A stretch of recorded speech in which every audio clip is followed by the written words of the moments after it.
26 नवंबर 2008 रात के लगभग 8 बजे मुंबई हमेशा की तरह रोशनी में नहाई हुई थी। छत्रपति शिवाजी टर्मिनस पर भीड़ अपने घरों की ओर भाग रही थी।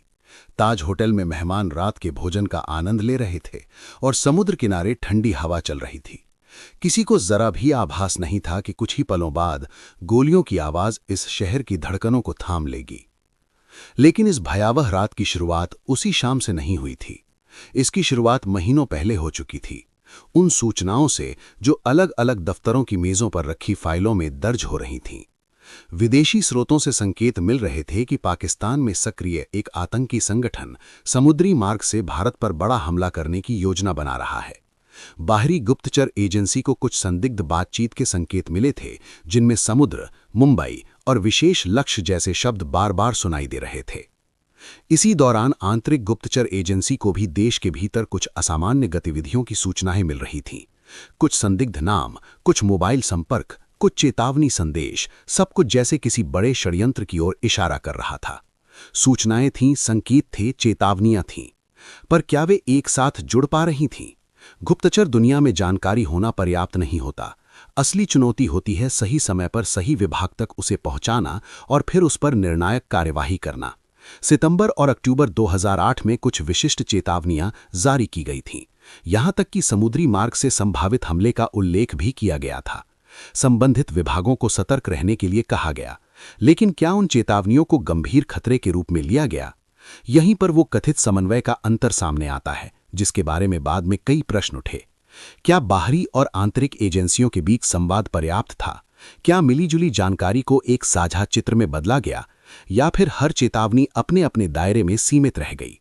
और फिर 26 नवंबर की वो रात आ गई। कराची से निकले 10 सशस्त्र आतंकी समुद्र के रास्ते भारत की ओर बढ़े। उन्होंने रास्ते में एक भारतीय मछली पकड़ने वाली नाव पर कब्जा किया। नाव के चालक की हत्या कर दी गई। फिर एक छोटी नाव के सहारे वे मुंबई के तट पर उतरे। क्या उस समय समुद्री सुरक्षा व्यवस्था उन्हें पकड़ सकती थी? क्या किसी चौकी ने उनकी गतिविधि दर्ज की, या चेतावनी और निगरानी के बीच कहीं कोई कड़ी कमजोर रह गई थी? रात 8 बजे के बाद अचानक गोलियों की आवाज गूंज उठी। छत्रपति शिवाजी टर्मिनस पर 2 हमलावरों ने अंधाधुंध फायरिंग शुरू कर दी। कुछ ही मिनटों में दर्जनों लोग जमीन पर गिर चुके थे। ताज होटल में धमाके हुए, आग की लपटें उठीं। ओबरॉय और नरीमन हाउस भी निशाने पर थे। पूरा दक्षिण मुंबई युद्ध क्षेत्र में बदल चुका था। अगले 60 घंटे देश ने टेलीविजन पर वो सब देखा जो शायद किसी दुष्स्वप्न से कम नहीं था। राष्ट्रीय सुरक्षा बल के कमांडो, मुंबई पुलिस और अन्य सुरक्षा बल जान की बाजी लगाकर आतंकियों से मुकाबला कर रहे थे। अंततः 10 में से 9 हमलावर मारे गए, एक जीवित पकड़ा गया। लेकिन तब तक बहुत देर हो चुकी थी। 166 निर्दोष लोग अपनी जान गंवा चुके थे, सैकड़ों घायल थे और पूरा देश शोक और आक्रोश में डूबा था।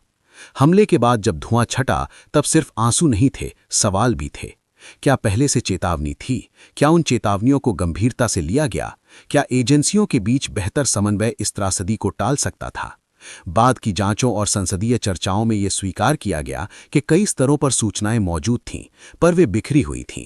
किसी के पास आधी तस्वीर थी, किसी के पास आधी।